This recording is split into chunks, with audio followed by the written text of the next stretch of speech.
Le projet Caraïbes Excellence, c'est surtout l'activité Simulo-ICS. C'est un projet de longue haleine avec les jeunes étudiants de l'Université des Antilles qui consiste en fait à pouvoir leur rappeler l'importance de comprendre ce qui se passe dans leur environnement proche et donc dans la région Caraïbes. On a beaucoup travaillé sur des sujets d'actualité en cas d'étude sur les problématiques climatiques, de criminalité, etc. Et donc l'idée était vraiment de pouvoir ramener les étudiants à leur réalité en prenant cette fois la place des élus. Donc en sortant de leur rôle d'étudiant en cas d'études et en exercice à la fin de l'année et en pouvant vraiment s'asseoir et siéger dans un vrai hémicycle en traitant de vraies problématiques régionales. Et puis pour la partie plus logistique et réglementation de cet exercice-là, on a beaucoup travaillé sur la base du modèle UN, qui est un exercice de simulation des négociations à l'échelle de l'Organisation des Nations Unies. Je suis donc en charge de l'appel à projet, je coopère avec les pays de l'OSCE. Donc nous avons lancé 3 éditions et le Coreca est lauréat de la 3e édition donc pour la phase 2 de son projet Caraïbes Excellence.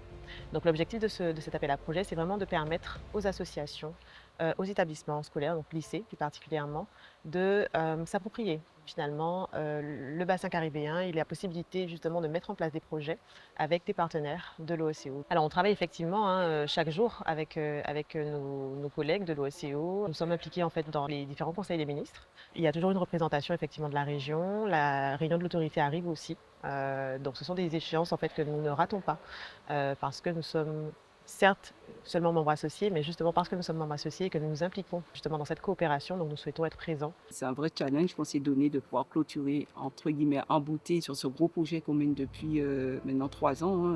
Donc c'est une vraie opportunité et puis de montrer aussi aux personnes qui sont conviées, qui vont nous regarder aussi à travers du Facebook Live, de la jeunesse qui va nous représenter demain sur des sujets en plus qui nous concernent dans la vie de tous les jours comme la criminalité, le transport aérien, la santé, etc. Et on a déjà fait un premier pas en intégrant l'OSCE, donc l'Organisation des États de la Caraïbe orientale. Donc il faut pouvoir avancer après cette intégration, du moins qui reste encore limitée.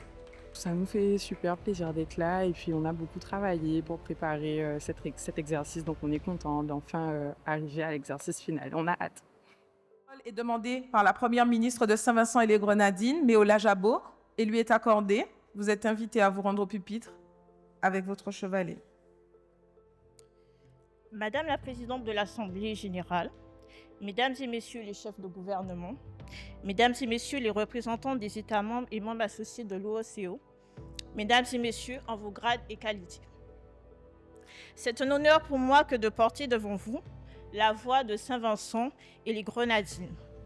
C'est dans cet esprit que je m'exprime devant vous aujourd'hui, l'esprit de ceux qui, à plus de 43 ans, ont voulu assurer l'unité et la solidarité. J'ai entendu quelques propositions de solutions pour endiguer la criminalité. À St. Kitts et Nevis, on a diverses initiatives. On a le projet Oasis. Il est nécessaire de revoir notre approche dans un monde gangréné par la société capitaliste, se réancrer à nos valeurs, se réancrer à notre zone géographique. En renforçant notre commerce interîles, nous pourrons réduire cette dépendance aux grandes puissances. Alors, j'avoue que je suis plein de fierté puisque c'est un exercice qui était très intéressant à vivre. J'ai rencontré de merveilleuses personnes et j'ai pu aborder des sujets que je ne connaissais pas forcément. C'était une très belle expérience pour moi parce que c'est la première fois que je fais un exercice dans ce cadre. C'est la première fois que je viens à l'hémicycle.